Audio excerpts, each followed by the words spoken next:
Muchas gracias, señor presidente, señora consejera, señorías. De nuevo traemos el tema de la mezquita de Córdoba porque es un tema que, como ustedes bien saben, nos preocupa muy especialmente, no solo a nuestro grupo parlamentario, sino en general es un problema que preocupa bastante a la sociedad andaluza y, puesto que entendemos que tenemos que hacer esta labor de seguimiento constante, no nos quedamos satisfechos con traer el tema una vez al Parlamento, sino que estaremos muy pendientes del seguimiento y lo traeremos una, dos, tres y las veces que hagan falta hasta que consideremos que la cuestión ya está solventada del todo.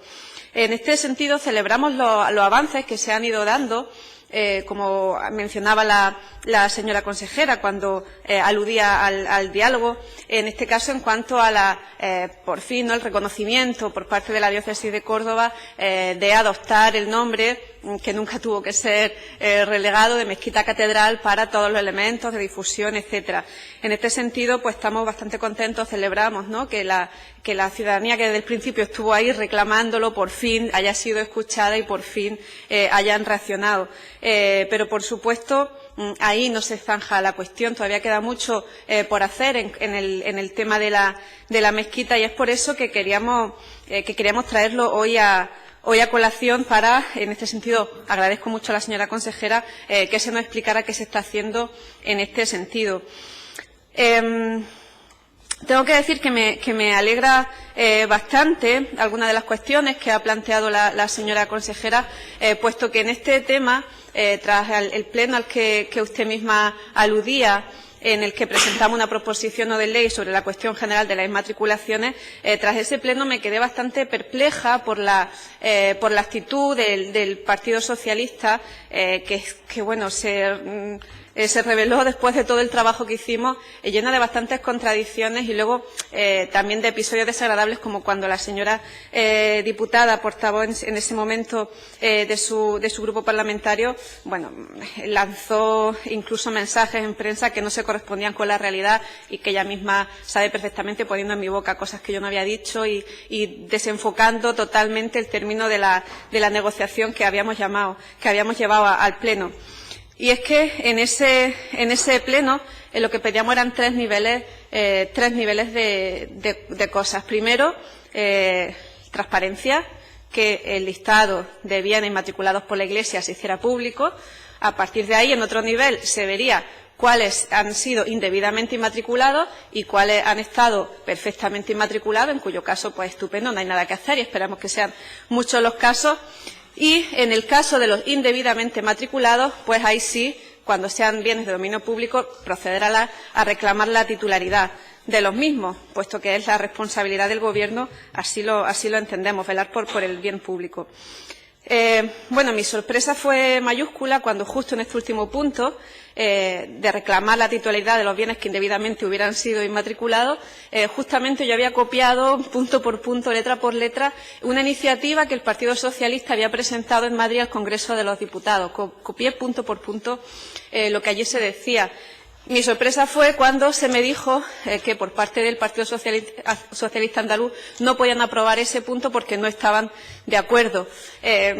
Una intentaba favorecer el diálogo, el consenso, tomando posicionamientos que el Partido Socialista ha tenido en otros contextos y aquí se me dicen que no están de acuerdo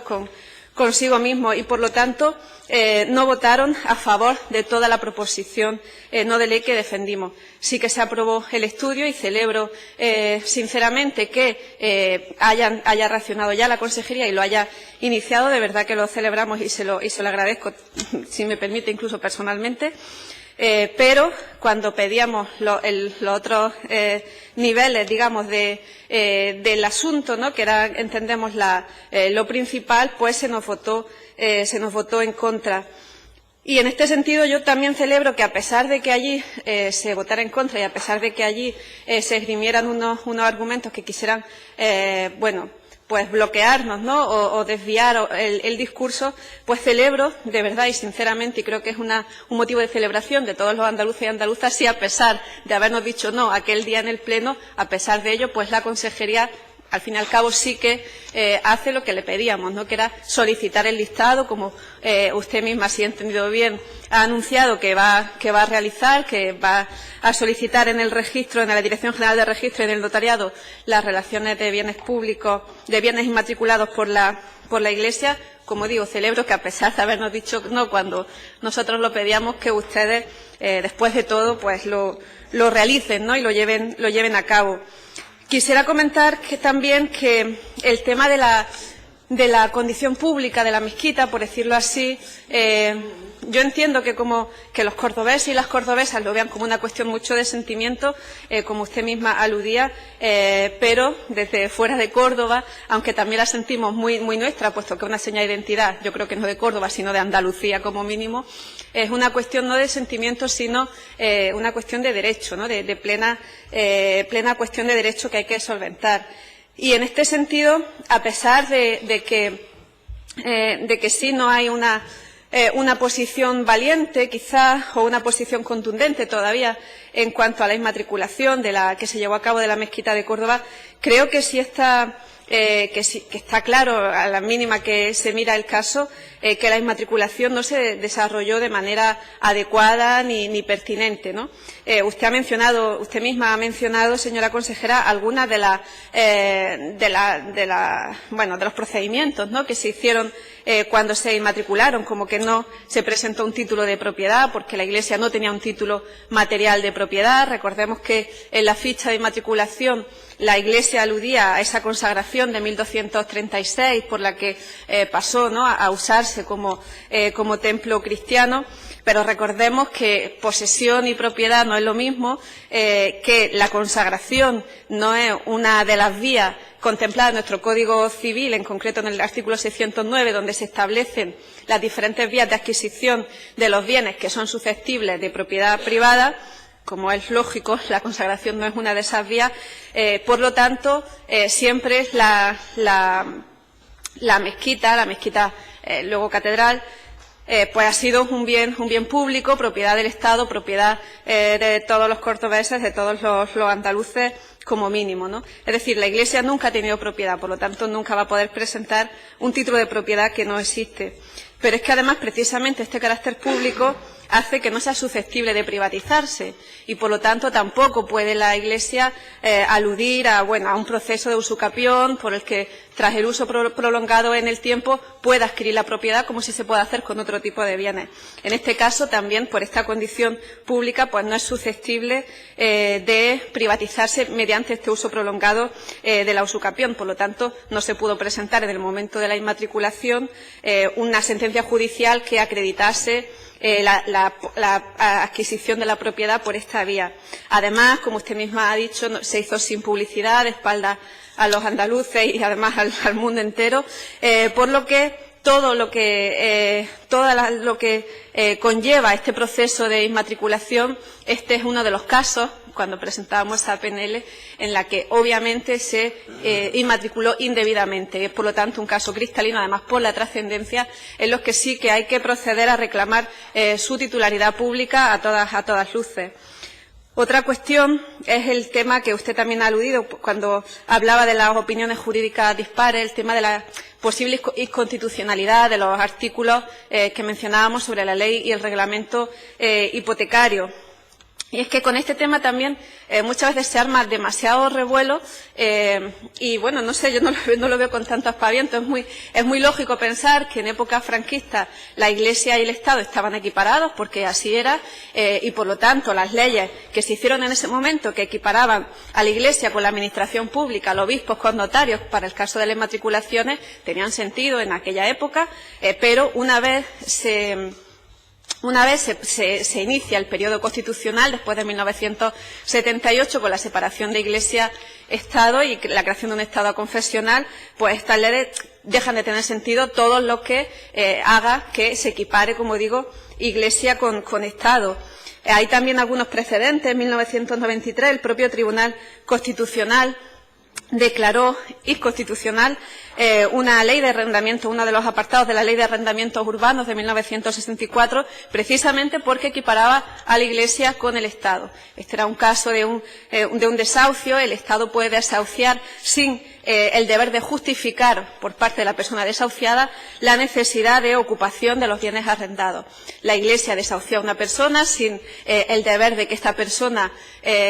igual que hace el Estado, sin el deber que esta persona justificara la necesidad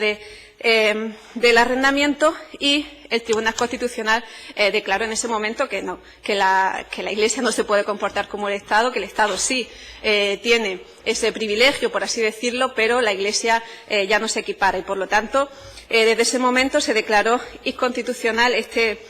hecho, ¿no?, de la Ley de Arrendamientos Urbanos, como digo. Es decir, es algo perfectamente lógico que cuando cambia el contexto, estamos en una democracia, en otros parámetros, en otro marco legal, la Constitución está como ley superior por encima de todo, pues que esto cambie. Hay también grandes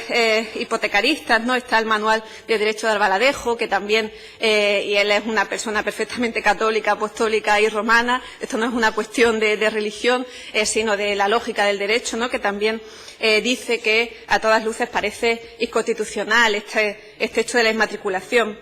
De todas formas, yo entiendo que este tema es complejo, que este tema, precisamente, traer a colación el tema de la inconstitucionalidad, puede dar lugar a que se desvíe el debate y que se encone en si es inconstitucional o no. Tampoco quisiera entrar ahí porque, aunque fuera una cuestión sin zajar, que yo la veo bastante clara, ¿no?, y muchos constitucionalistas también lo ven claro, pero aunque fuera una cuestión sin zanjar, toda la casuística que rodea a la inmatriculación ya de por sí bastaría para declarar la inmatriculación nula de pleno derecho. Y en este sentido, bueno, pues quisiera pedirle a la señora consejera, y de verdad que me alegro si es cierto todo lo que nos ha contado, que parece que por fin van a solicitar la lista de bienes inmatriculados por la Iglesia en Andalucía y que se van a poner ya los mecanismos, ¿no?, para activar esta cuestión aquí en nuestra tierra, cuando estamos viendo iba a decir cada día, no con tanta frecuencia, pero estamos viendo de vez en cuando cómo el Partido Socialista en otros contextos sí que está actuando rápidamente, ¿no? El mes pasado, por ejemplo, el Gobierno de Navarra aprobó actuar, decían, activamente, para apoyar activamente la recuperación de los bienes inmatriculados indebidamente en la Comunidad Foral de Navarra, con el voto favorable del Partido Socialista de Navarra. Es decir, en otros contextos no han tenido problema, ¿no?, en avanzar hacia esta cuestión de la transparencia respecto a las inmatriculaciones, y la posterior, en el caso en el que sea adecuado, cuando sea perfectamente inmatriculado o no, pero en las que hayan sido indebidas y sean bienes públicos, reclamar su titularidad. Y también vuelvo a aludir a esta iniciativa que en parte copié para la proposición no de ley que ahí se me rechazó aquí, que la presentó el propio Partido Socialista al Gobierno de Madrid. Entonces, sí que le pediría que siguieran la línea que parece que hoy está apuntando, que superen estas contradicciones internas que nos dejan a todos un poco perplejos, y que avancen en velar por los bienes públicos de Andalucía, en este caso la mezquita, que es algo querido por todos y todas, sin ninguna fisura, sin ninguna duda, y que quisiéramos que estuviera en las mejores condiciones posibles, ¿no? Ya no solo por el tema simbólico de la propiedad o no, digo simbólico respecto a lo que puede repercutir en el ciudadano, sino también en las cuestiones que de ahí se derivan, de la falta de transparencia en la gestión, etcétera, que quizá otro día podemos debatir. Y nada más. Muchas gracias. Muchas gracias, señora Ayala Asensio. Señora consejera.